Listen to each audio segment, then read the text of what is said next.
Welcome back. We'll be starting with the fibrous proteins today. So let's compare the fibrous proteins and the globular proteins. Here is a nice mnemonic for you to remember. So the fibrous are long, narrow, and the globular are spherical. The purpose of the fibrous proteins is that it plays a larger role in structural functions. It's stronger and tougher. While globular proteins, they have a functional role because they are dynamic and mobile. So they are used more in signaling and like hormone transport, acid sequence. The fibrous proteins, since they're long and narrow, they're repetitive.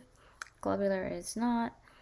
The fibrous proteins are durable and they're less sensitive to all these changes, while the globular are, because they are, having a role in enzyme activity and cell signaling.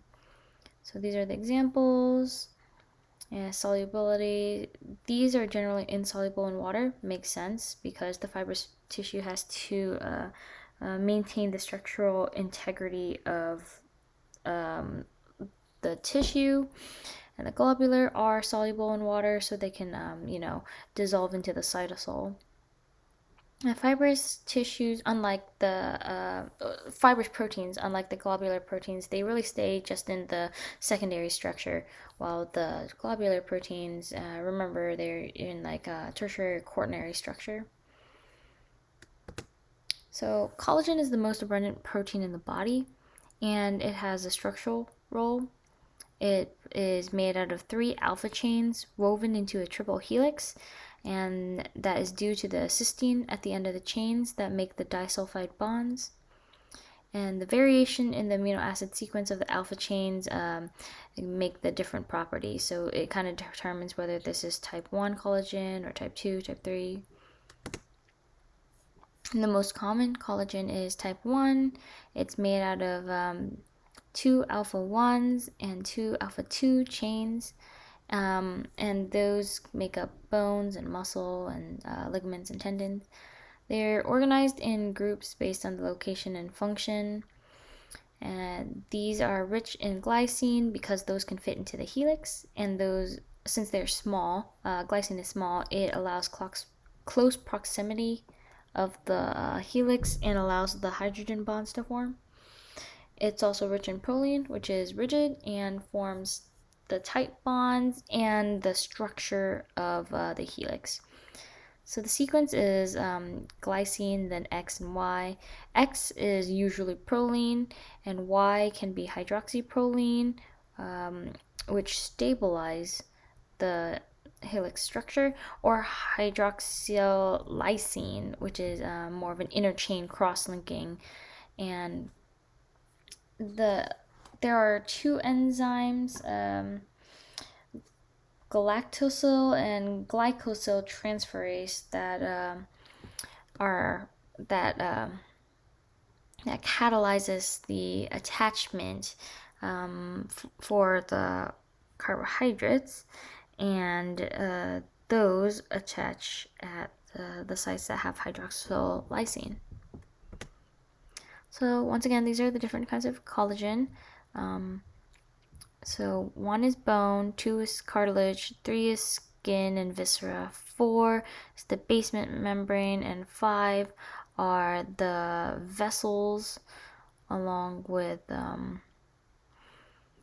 like a variety of things: lungs, bones, cartilage, and skeletal muscle. So the synthesis. So first, the pro-alpha collagen chains are made in the ribosomes when the signal is cleaved, and then it's hydroxylated by a lysyl hydroxylase and prolyl hydroxylase, and this needs vitamin C or ascorbic acid as its coenzyme. And then it was going to be glycosylated by galactosyl transferase and glycosyl transferase. So that's where galactose and glucose will bind. And then the pro-alpha chains will form procollagen by the disulfide bonds, as you can see here. So prolines would be here, hydroxyprolines here, glycines, as you can see, is quite small. Next, the helix is formed in the Golgi apparatus, and then is excreted via exocytosis into the extracellular space, and then it is trimmed at the amino and carboxyl propeptides are removed by the procollagen peptidase, and then that makes the right here.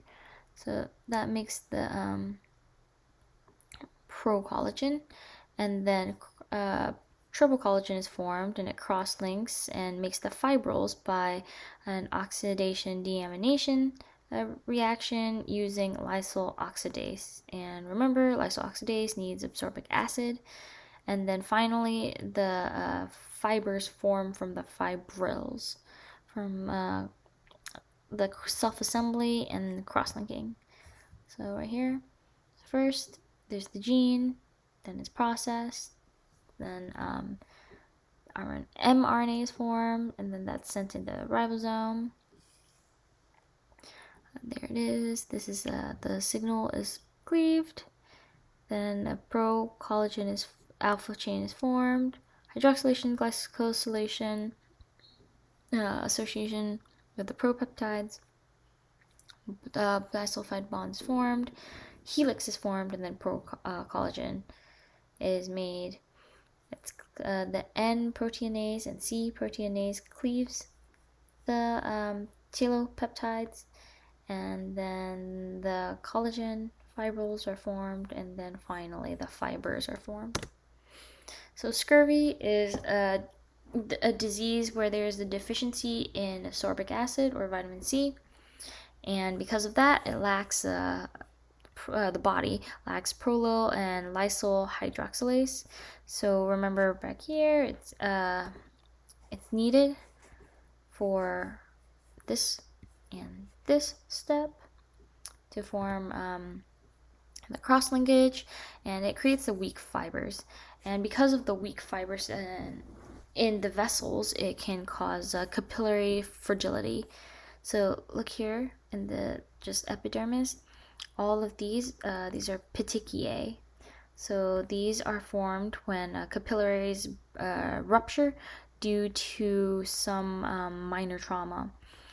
The most kind of defining clinical symptom is that a patient will come in complaining of bleeding from the gums, even though all they've done is gently brush their teeth. And here's the histological slide.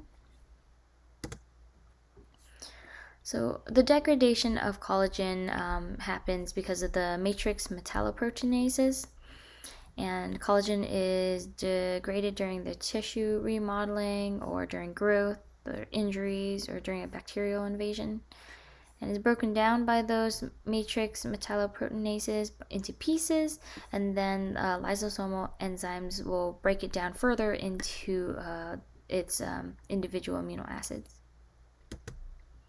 So Ehlers-Danlos is a disease that affects the connective tissue, and it is an autosomal inherited process. The classic case is the hyperextensible skin. Here you go, C and D. Easy bruisability, and here you go. And it affects the type 5 collagen. So there's another form. It's called the hypermobile joint, and hypermobile scenario, and it makes the joints able to extend past the normal plane. So here you go, the fingers will bend back very far, the knees will, and this is not just like, minor joints, it's also dangerous in the hips because subluxations can happen. So the vascular type is the most dangerous because the arterial and venous fragility, and that affects the type 3 collagen fibers. These patients suffering from this type are prone to aneurysms, and those, of course, are fragile and those can burst. All right, so this is osteogenesis imperfecta, and this is when type 1 collagen is affected, and bulky amino acids are substituted for glycine, so the triple helix won't form correctly. So this is also known as the brittle bone or the Lobstein syndrome. It's also an autosomal dominant inheritance, and it's quite painful. So look at these kids right here with the bowing of the limbs. That is quite defining, especially look at the femur. Right here, right here. Right here, bowing of the humerus, or I'm sorry, yes, right here. The humerus is bowed, and along with the radius and the ulna. So the body, if it doesn't degrade the abnormal collagen, hydroxyapatite will deposit on the abnormal fibrils, and the shear forces will deform the abnormal collagen fibrils and deform the bone even more. So this kind of bowing of the legs only get worse as the child begins to grow and stand. So the gravity will increase the amount of shear force on the bone. So this is treated with a TGF beta blocker to try to increase the bone density. A TGF beta stop the smooth muscle growth, and it's important during development because it's a regulation for the differentiation. So Alport syndrome, it's a variety of symptoms, and this is not like a disease. This is a syndrome. It's a collection. So this affects the thin basement membrane and causes nephropathy. And type 4 collagen is affected. So this will manifest as hearing loss, blindness, hematuria, and end-stage renal disease. The type 4 collagen will create an abnormal basement membrane of the glomeruli and the lamina densa. The defect is in males. This is a Y-linked disease. It's only treated really with ACE inhibitors in order to reduce the renal damage. The only cure really is a transplant. So epidermolysis bullosa, this is also it's also called like butterfly children syndrome, because their skin is so fragile that even something like a butterfly or like a gentle touch will cause the skin to blister and peel. It was named that because of the fragility of butterfly wings. So because of that, the skin breaks and blisters form, and type 7 collagen is affected. So those types will anchor the collagen fibers, and then thus the keratin on top of the skin is affected. So the keratin on the epidermis forms like the stratium corneum, and that just forms like an extra layer of protection. So epidermolysis bullosa simplex is just the less severe version of Bulosa. In these patients, if you have gene testing, the child has to be birthed via cesarean, because if he or she is birthed using the vaginal canal, the pressure, the squeezing, and the compression will actually slough off the skin of the child while he or she is being born.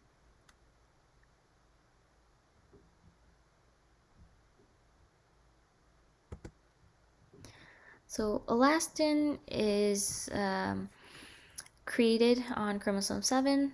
Triple elastin is its precursor, and it's rich in glycine, alanine, and valine, along with proline and lysine, and it has some, I spelled that wrong, hydroxyproline, but no hydroxylysine, and it is defined with a lot of desmosine, which are non-helical segments that cross-link, and fibrillin, another form of it, is the gene is on chromosome 15. So this is the elastin synthesis. It's very similar to collagen synthesis, but the precursor is different. It is formed from triple elastin, and the binding proteins are different. But look, it also uses lysyl oxidase, and then the fibrils will also form fibers. So the lysyl chains are oxidated, deaminated by lysyl oxidated, and it makes the allolysine residue, and 3 allolysine residues and 1 normal lysyl residue makes the cross length. So it kind of forms like a kind of like a hat. So if the center of the fiber, and then on this end there would be an allolysine, this end would be an allolysine, this end would be allolysine, and then the bottom would be a lysyl. And those cross links make the molecules stretchy and bendable. So Marfan syndrome is an autosomal dominant inheritance, and the mutation is on the FBN1 gene on chromosome 15. So fibrillin 1 is affected, and thus that will cause problems with blood vessels, heart valves, the ligament of the lens, and TGF-beta. So these people have unusually long, spindly limbs, and there's a risk of aneurysm, spontaneous pneumothorax, which is a spontaneous lung collapse, and retinal detachment. So the Ghent criteria is how we determine the diagnosis. So there has to be 2 major criteria and 2 organ systems involved, and a minor criterion in a 3rd organ system.